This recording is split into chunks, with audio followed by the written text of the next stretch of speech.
곧 예배가 시작됩니다. 온라인으로 하나님께 드리는 예배에 정성을 다해 임해 주시기 바랍니다. 온 가족이 함께 모여 거룩하게 예배를 드립니다. 부모가 아이들의 훌륭한 영적 교사 역할을 하시길 바랍니다. 단정한 복장으로 예배를 드립니다. 성경책을 지참합니다. 예배 10분 전부터 예배 준비를 완료하고 기도합니다. 올바른 자세로 모든 순서에 정성을 다해 참여합니다. 핸드폰보다는 TV나 컴퓨터 모니터로 예배를 드립니다. 예배에 집중하여 하나님의 은혜를 기대합니다. 헌금은 정성껏 준비해서 우편으로 보내시거나 직접 교회 사무실 헌금함에 봉헌합니다.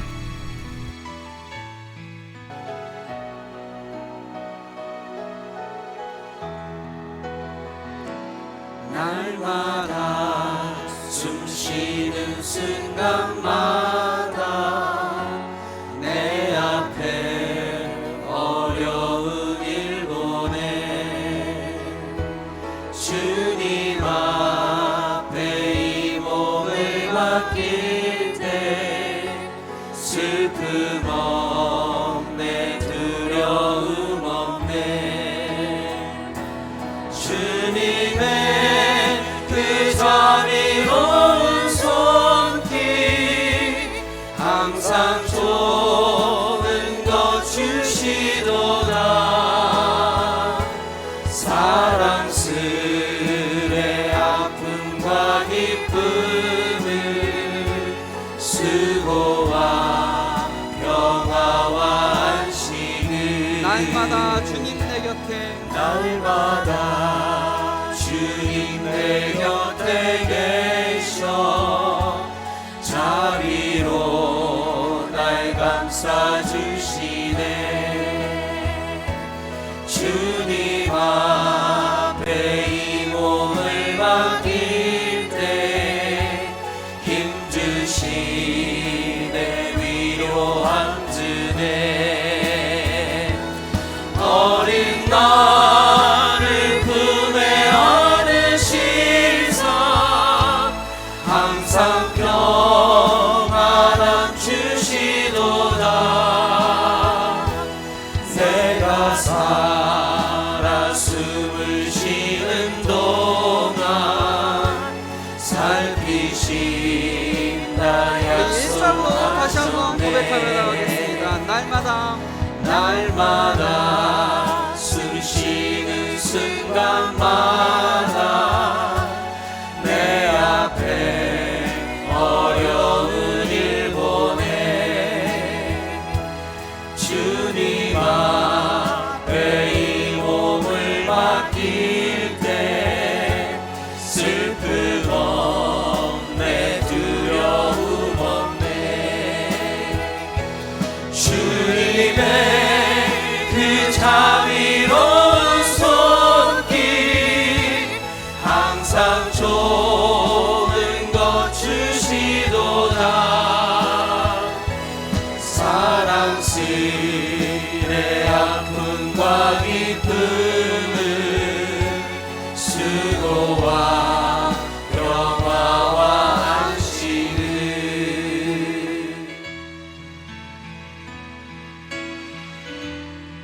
여호와는 나의 빛이요 나의 구원이시니 내가 누구를 두려워하리요 여호와는 내 생명의 능력이시니 내가 누구를 무서워하리요 하나님 아버지 저희들은 주님의 고난에 동참코자 사순절 40일 특별 새벽 온라인 예배로 내 생의 마지막 한 달이라는 주제 속에 예배하고 있습니다. 지금 세상은 코로나 바이러스로 인해 모든 삶과 생활이 무너져 내리는 가운데 있습니다. 아니, 우리 모두도 깜짝 놀랄 문명 속에 살고 있지만 전염병 하나 다스리지 못하고 쓰러져가는 인간의 모습을 보고 있습니다. 하나님, 우리 모두의 죄를 용서하옵소서. 평범한 매일매일의 일상이 가장 큰 축복임을 알게 하옵소서. 그동안 주님이 주신 행복을 곁에 두고 행운을 찾아 헤매었던 죄를 용서하시고 무엇이 가장 소중한 축복인지 알게 하심을 감사하며 회개합니다.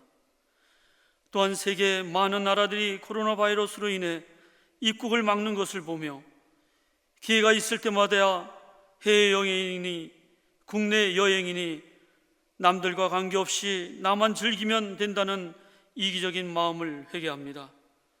어려운 이웃을 위해 절제의 삶을 살게 하옵소서. 또한 모든 사람들이 마스크를 쓰는 모습 속에 그동안 너무나 많은 무책임한 말을 내뱉고 이웃의 잘못된 말들을 아무렇게나 퍼날랐던 우리들의 모습을 회개합니다. 침묵하며 살라는 주님의 명령임을 알고 진실만을 전하게 하옵소서. 주님, 모이는 교회를 막으시는 것은 그동안 세상의 모든 교회가 세상 속에서 빛과 소금의 역할을 전혀 감당하지 못한 채 자기들끼리 모이는 일에만 힘쓰는 것에 대한 벌처럼 느껴집니다. 우리의 믿음의 현장이 교회가 아닌 세상임을 알려주시는 주님의 뜻임을 알게 하셔서 교회보다 교회 밖에서의 더 빛나는 그리스도인이 되도록 노력하는 우리 모두가 되게 하옵소서. 오직 예수 그리스도만이 우리 모두의 자랑이 되게 하여 주시옵소서. 사랑의 하나님, 코로나 바이러스로 인하여 고통받는 우리 교회의 모든 성도님들을 기억하시어 건강과 평안이 있게 하시고 성도님들의 가정과 운영하는 사업체가 경제적으로 어려움을 겪지 않도록 축복하시며 세계 민족 중 치료받고 있는 환자들과 환자를 돌보는 의료진들을 주님의 능력으로 힘주시어 코로나 바이러스를 이길 수 있는 능력을 주시옵소서. 말씀을 전하시는 목사님을 축복하시어 어려운 때에 말씀 속에 주님의 치료의 역사가 일어나게 능력 주시옵고 온라인 예배로 주님을 만나는 모든 성도님들에게 참 평안을 허락하여 주시옵소서. 고난주간을 지내고 있습니다. 고난 후에 죽음으로 인류를 사랑하신 주님을 생각하며 주님의 부활을 믿으며 환난을 이기는 우리 모두가 되기를 예수님의 이름으로 기도드리옵나이다. 아멘.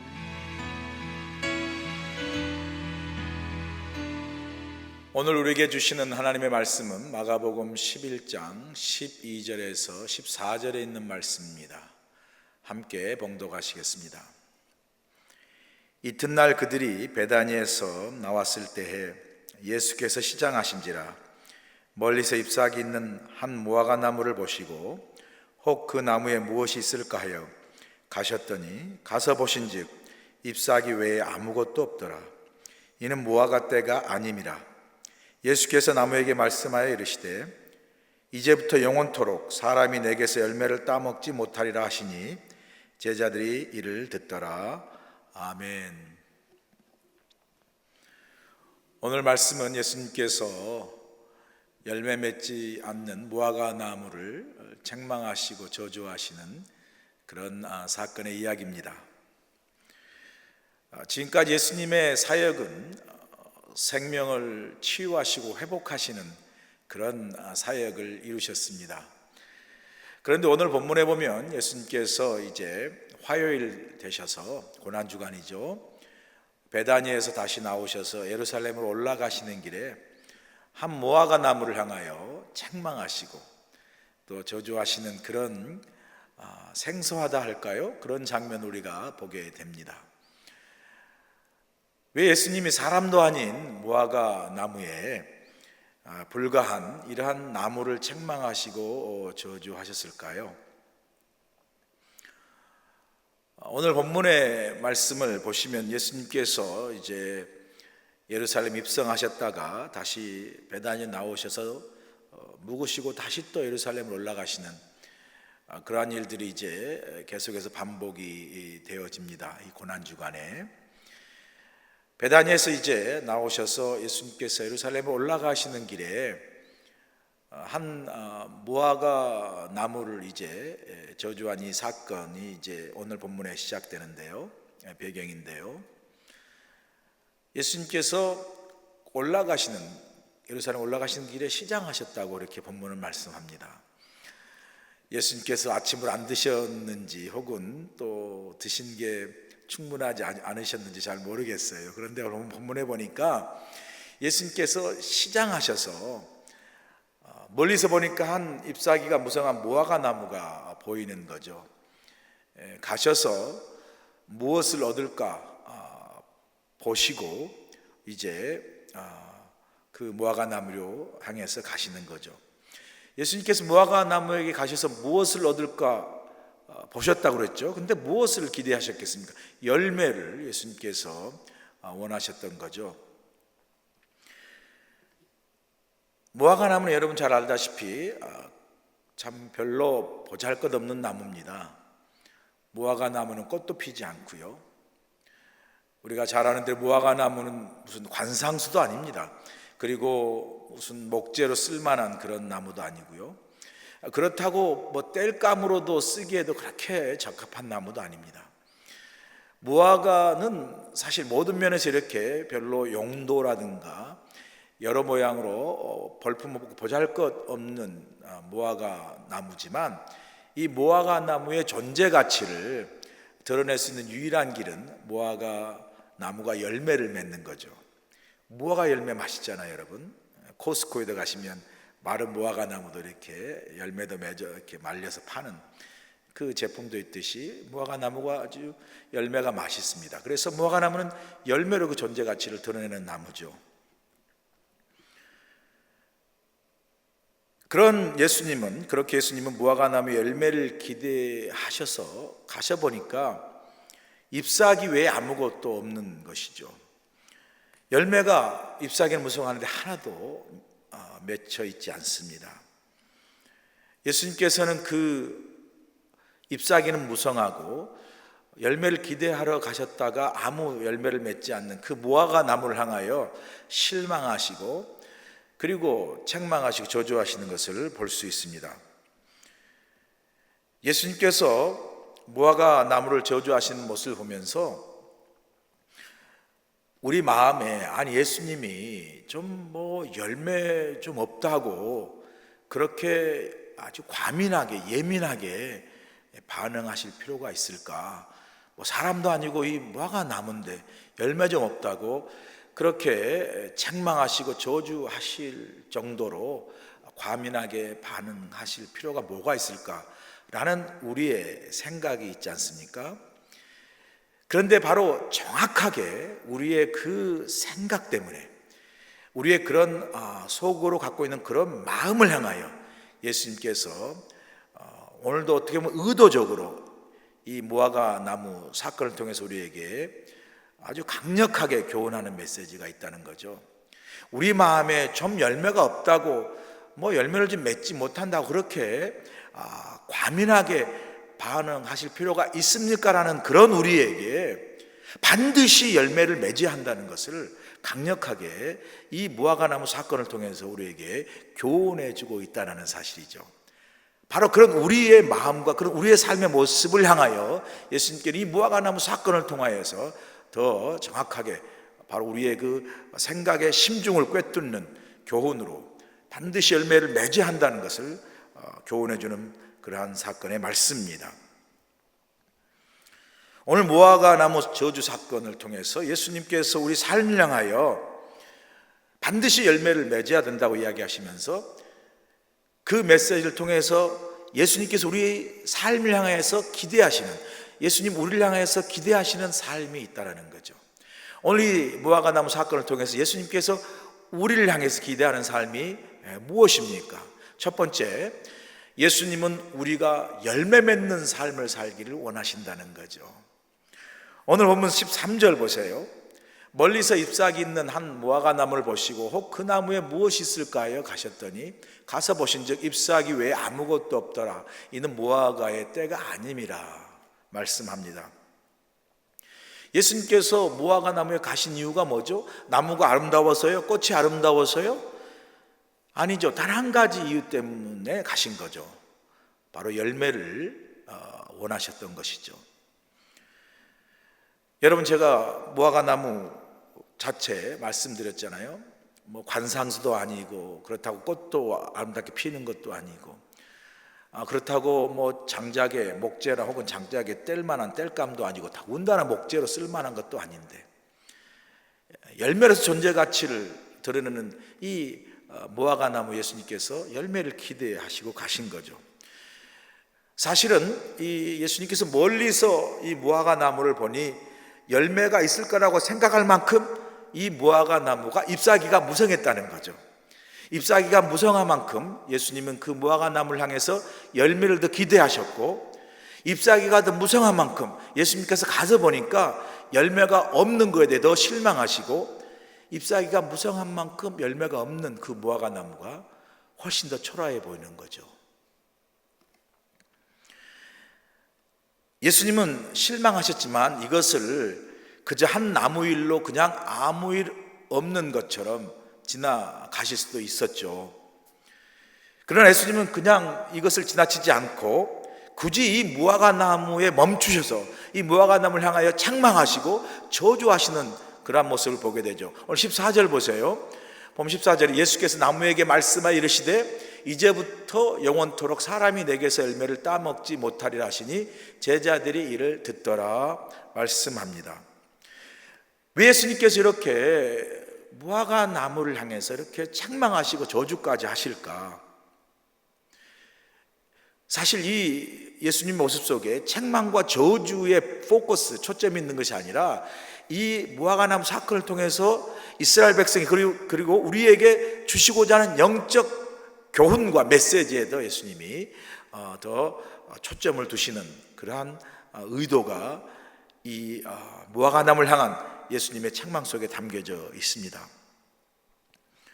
자, 우리가 이 무화과나무를 그냥 단순히 나무로 생각하고 예수님이 그러셨겠습니까? 그 무화과나무를 향해서 예수님께 말씀하신 것은 결국은 바로 이스라엘 백성들을 향해서 말씀하시는 거죠. 당시 이스라엘 백성들을 무화과나무 혹은 포도나무로 비유했기 때문에 이 무화과나무를 향한 예수님의 책망과 어떤 저주의 말씀, 강한 어떤 그 교훈의 말씀은 바로 이스라엘 백성들을 향한 말씀이죠. 자, 그럼 이 무화과나무 상태를 통해서 이스라엘 백성들이 보여준 영적 상태가 무엇이겠습니까? 잎사귀는 무성한데 가보니까 열매가 없다라는 거죠. 이게 바로 정확하게 이스라엘 백성들의 하나님 앞에서의 선 영적 상태라는 거죠. 형식적이고 공허한 잎사귀는 무성한데, 그래서 겉으로 보기에, 형식적으로 보기에 사실은 뭐가 있는 듯 요란하면서도, 그러나 실질적인 내용에서는 아주 공허하고 생명력 없는 그러한 영적 상태를 정확하게 무화과나무가 표현해주고 있습니다. 오늘 본문에 이어지는 말씀 보시면, 어제 제가 새벽에 여러분과 나눈 말씀, 예수님께서 성전에서 성전을 깨끗이 정화하신 그 사건 나오지 않습니까? 장사꾼의 소굴로 바뀌고 강도의 소굴로 바뀐 이 성전을 예수님께 들어가셔서 깨끗하게 정화하시는 이 거룩한 분노를 예수님께서 보여주시지 않았습니까? 성전의 모습과 요란한 형식과 요란한 제사는 있었지만 그 성전의 본질을 다 상실하고 형식만 남아있고 그 영적인 어떤 생명력과 신령과 진정으로 예배하는 그 모습은 다 사라지고 말라 비틀어져 버리는 세속화된 겉모습만 남아있는 그런 이스라엘 백성들의 영적 신앙 상태를 이 무화과나무가 정확하게 보여주고 있는 거죠. 잎사귀는 무성했지만 열매가 없는 겁니다. 이게 이스라엘 백성들의 영적 상태라면, 그러면 우리는 오늘 사순절과 고난주간을 지나가고 있는 우리는 우리의 영적 상태, 우리의 신앙, 우리의 믿음의 모습은 어떤 모습을 갖고 있습니까? 우리 모두가 다 예배는 열심히 드리고 기도하고 찬양하고 그리고 설교도 얼마나 많이 듣습니까?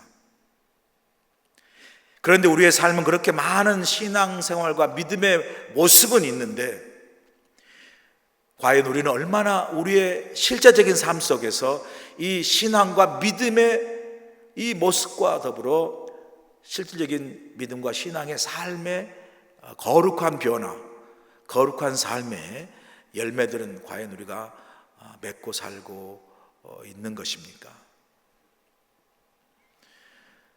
교회는 그렇게 많이 다니고 신앙의 많은 모습과 신앙의 많은 어떤 믿음의 형식들은 우리가 얼마나 많습니까? 그럼에도 불구하고 과연 우리는 세상 속에서 빛과 소금으로서의 구별된 능력 있는 그리스도의 삶을 살고 있습니까?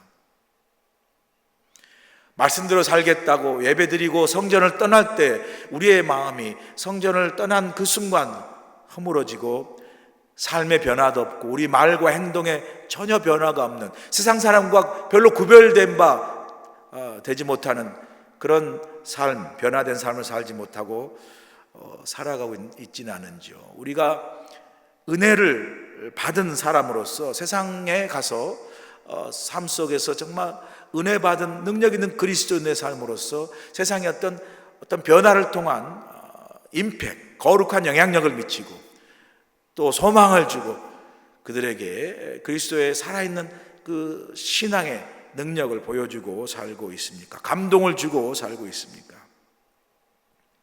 이런 것들 우리 가정생활과 직장생활과 우리 사회생활과 우리 교회생활을 통해서 실질적인 내 신앙과 믿음의 삶의 변화의 열매를 통하여 우리가 그리스도인으로서 거룩한 영향력을 우리가 능력 있는 그리스도인처럼 우리가 빛과 소금으로 증거하고 살아가고 있는지 우리 자신을 한번 돌아볼 필요가 있습니다. 우리는 혹시 잎사귀는 무성한데 우리의 신앙생활과 종교생활의 모습은 무성한데 실질적인 우리의 삶의 그리스도인으로서 그 어떤 능력 있는 변화의 삶, 거룩한 영향력의 삶을 통하여 실제적인 우리의 삶에 신앙과 믿음의 열매를 맺어가며 살고 있는지 우리 자신을 한번 돌아보고 성찰할 필요가 있습니다.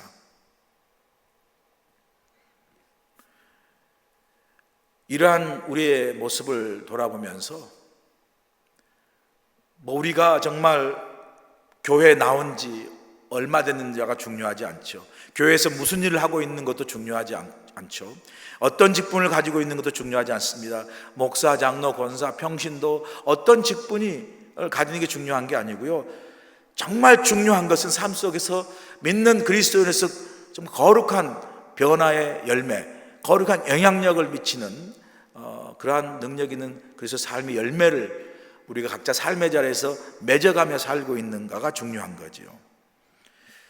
우리 그리스도인이 세상에 존재하는 한 가지 중요한 목적은 열매를 맺어서 하나님께 영광을 돌리는 거죠. 요한복음 15장 8절에 이렇게 말씀하지 않습니까?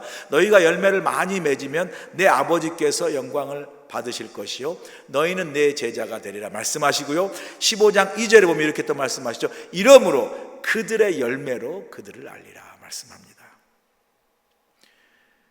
우리가 아무리 교회를 다니고 예수 그리스도를 믿는다고 말을 해도 정작 우리가 예수 그리스도 믿는 그리스도인으로 세상에 정말 우리가 그리스도인이고 우리가 교회고 우리가 정말 믿는 그리스도의 어떤 거룩한 능력을 가지고 살고 있음은 삶 속에서 우리의 변화된 열매로 증거하는 거죠.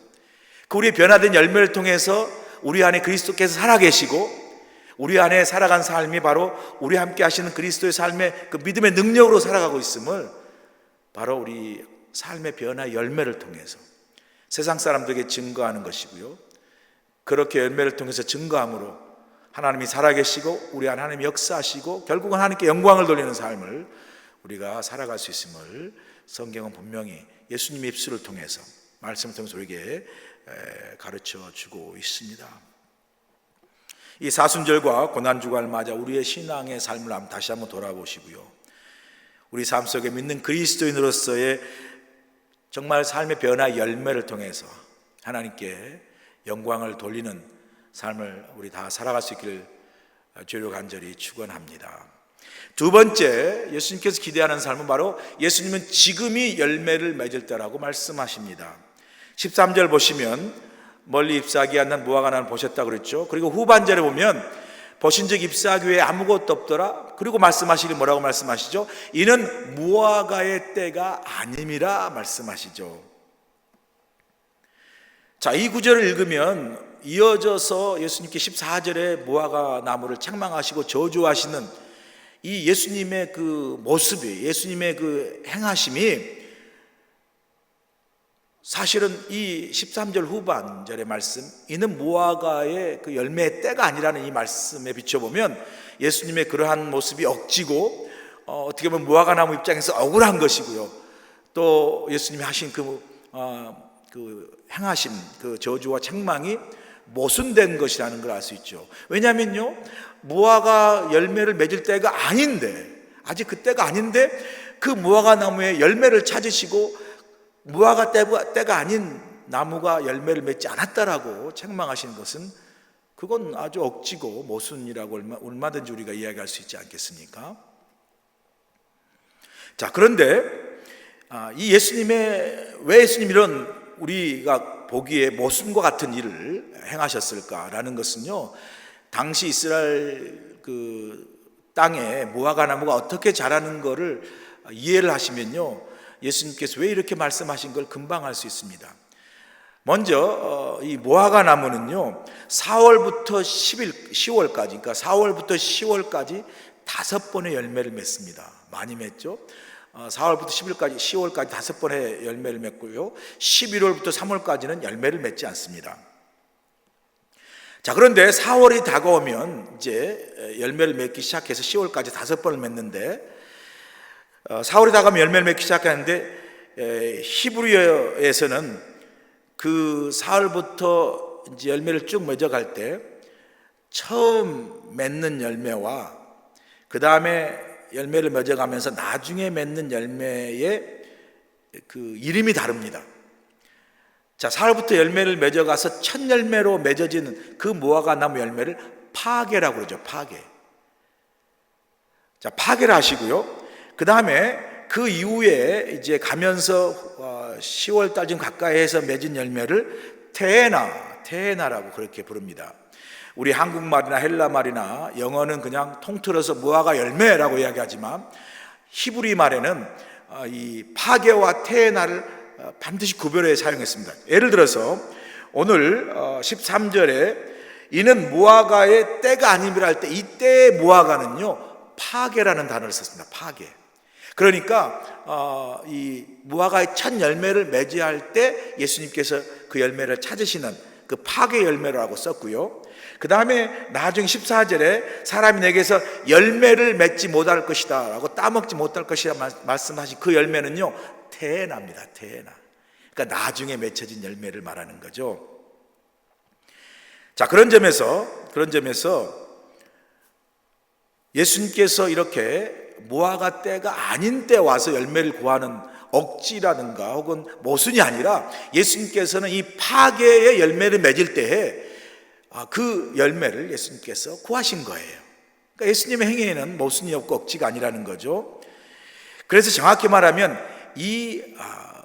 그 13절 말 이는 무화과 때가 아님이라는 말씀 속에는 좀 더 이 파게라는 그 무화과 나무 첫 열매를 우리가 이해한다면 거꾸로요, 이는 바로 무화과 나무 첫 열매인 파게를 맺어야 할 때라는 그런 뜻이죠.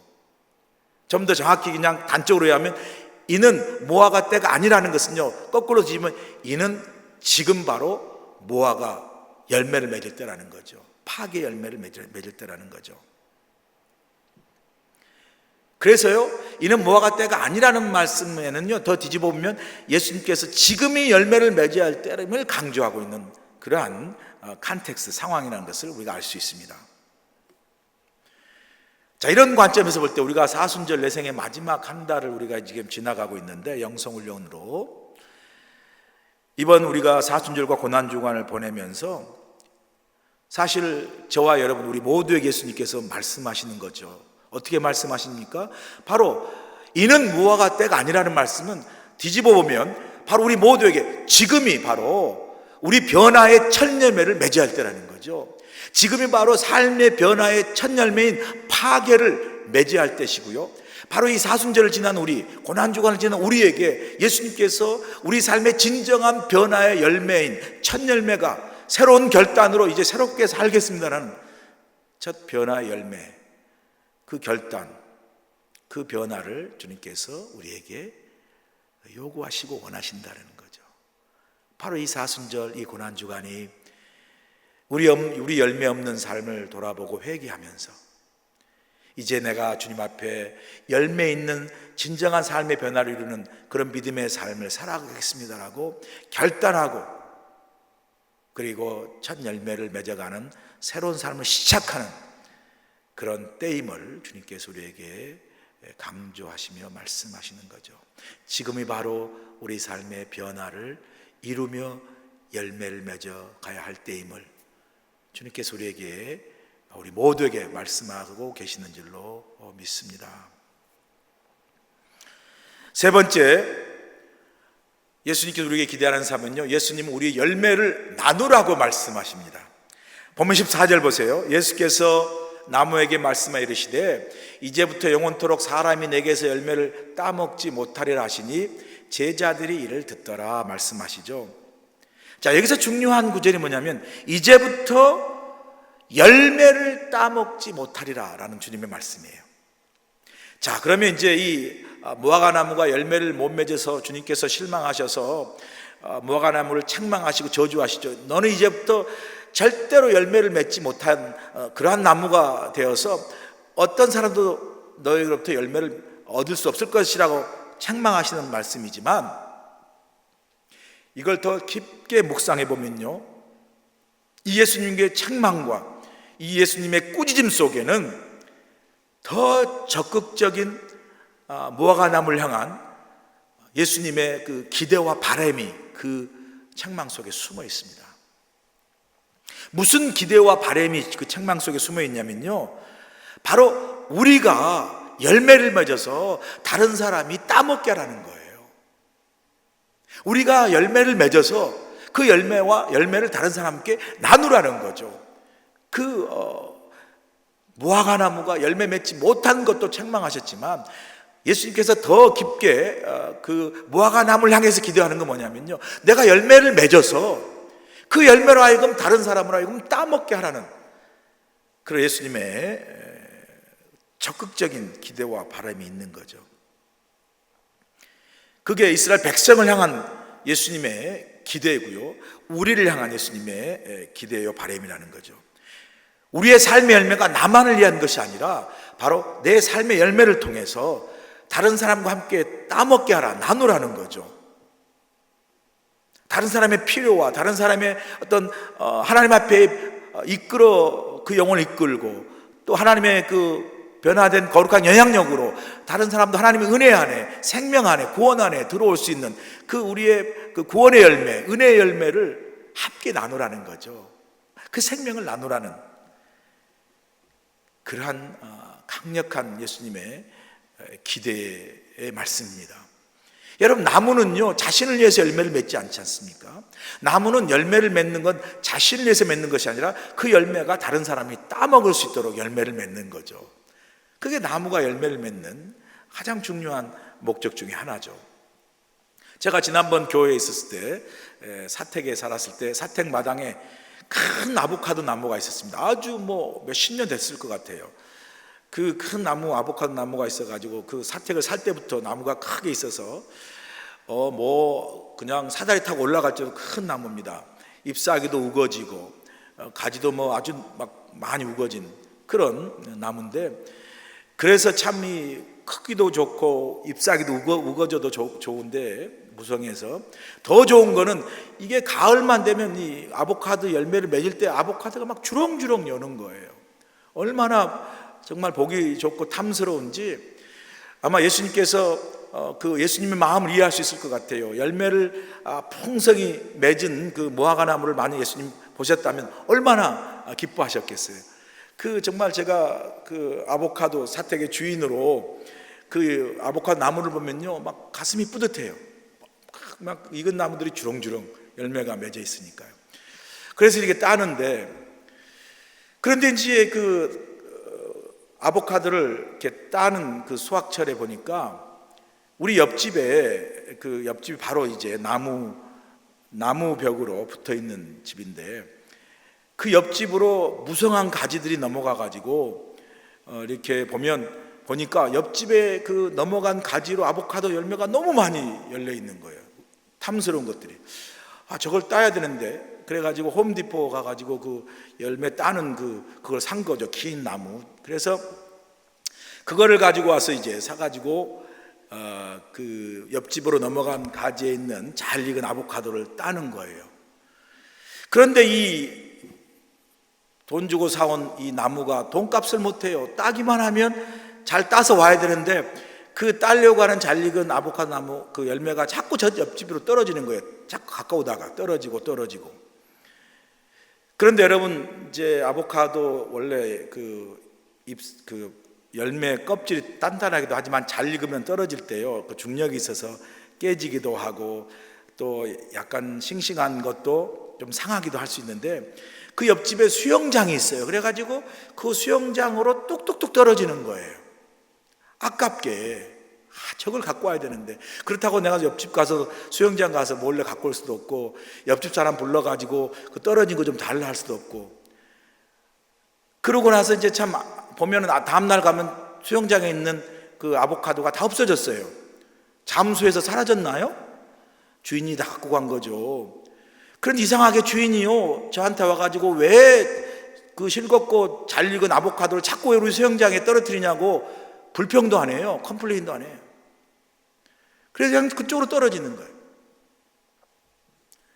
그럼 제가 깨달았어요.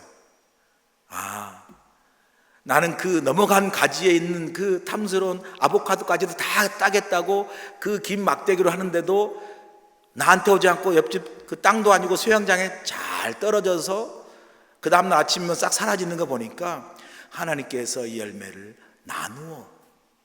나누라고 하시는 거구나. 제가 나중에 깨달았어요. 회개했어요. 그것까지 다 거두려고 한 거. 그리고 나중에는 제가 그걸 이제 많이 걷어서 우리 교인들까지 와가지고 제가 함께 나누어서 같이 먹었습니다. 뭐 다 기뻐하죠. 사실 시중에 산 것보다 더 고소하고 정말 너무 맛있어요. 지금도 먹고 싶네요. 그게 뭐 얼마나 맛있는지 몰라요. 시중에 산 것보다 훨씬 맛있어요.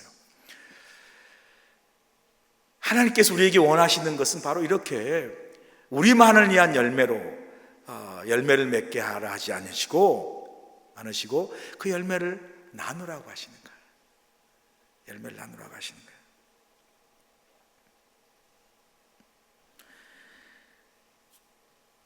요즘 모두가 코로나 사태로 힘든 때를 지나가고 있습니다. 참 어려운 때를 지나가고 있는데, 이렇게 힘들고 어려울 때 다 자기만 생각하고 자기 가정만 생각하기 쉬운 때잖아요. 그런데 제가 감사한 것은 제가 보니까 우리 교인들이 서로 안부도 서로 챙기고 전화해주고 또 서로 음식도 나누어주고 또 마스크도 서로 나누어주면서 서로 이렇게 정말 도와주고 위로하고 정말 사랑을 나누는 것을 보면서 제가 너무 감사했습니다. 이렇게 어려울 때 서로 안부 전화하고 때로는 음식도 나누고 마스크도 나누는 우리 교인 또 기도로 많이 준비해준 여러분 모두에게, 우리 사랑하는 교인 여러분 모두에게 진심으로 이 온라인 새벽기도 말씀을 통해서 감사를 드립니다. 너무 감사해요. 정말 이것이 주 안에서 함께하는 믿음의 가족이구나. 정말 이것이 함께 사랑하는 교회고 믿음의 공동체구나 라는 정말 감사한 생각이 들었습니다. 정말 이것이 하나님이 원하시는 우리의 삶의 모습이고 우리 교회 공동체의 모습이고, 이렇게 우리가 서로 함께 나누고 또 우리 열매를 서로 쉐어할 때 믿는 것이 참 행복한 교회, 그리고 그 믿는 것이 참 행복한 교회인 우리 교회가 이 지역사회도 행복한 지역사회를 만드는 축복의 통로가 저는 될 수 있다고 믿습니다. 주님이 우리에게 기대하시는 삶은요, 먼저 주님은 우리에게 열매 맺는 삶을 원하시죠.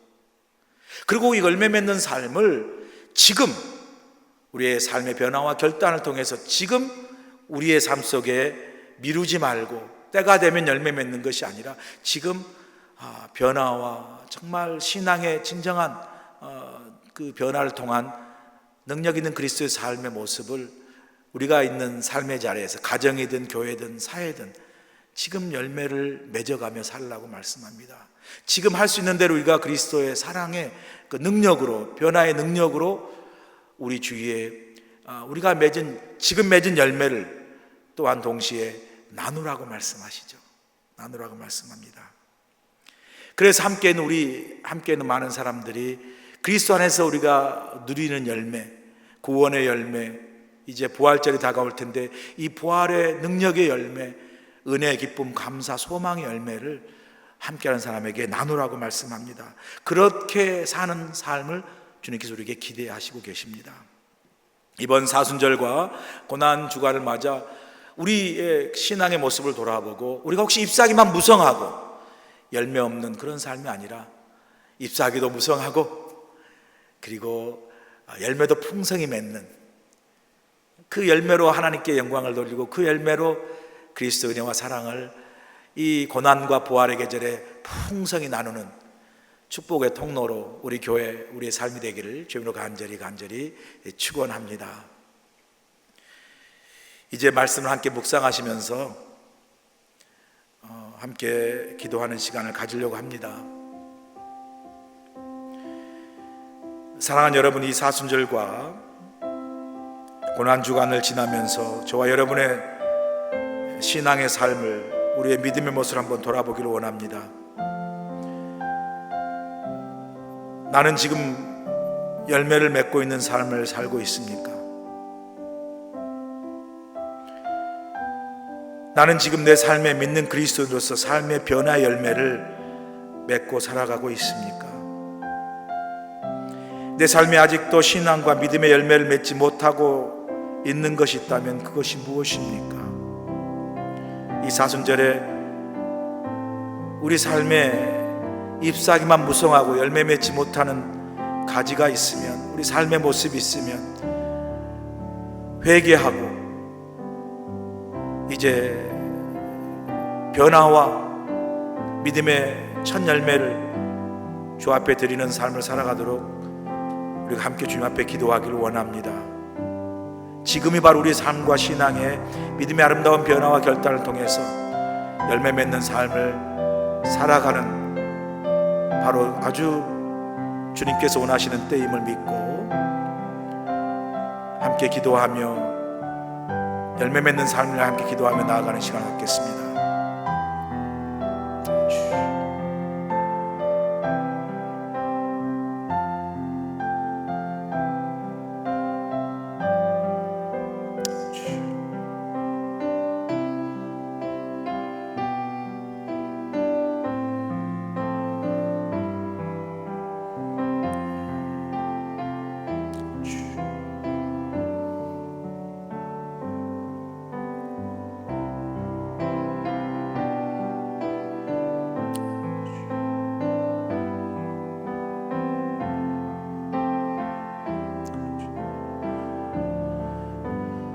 하나님, 이 사순절과 고난주간을 지나며 우리의 삶을 돌아보기를 원합니다.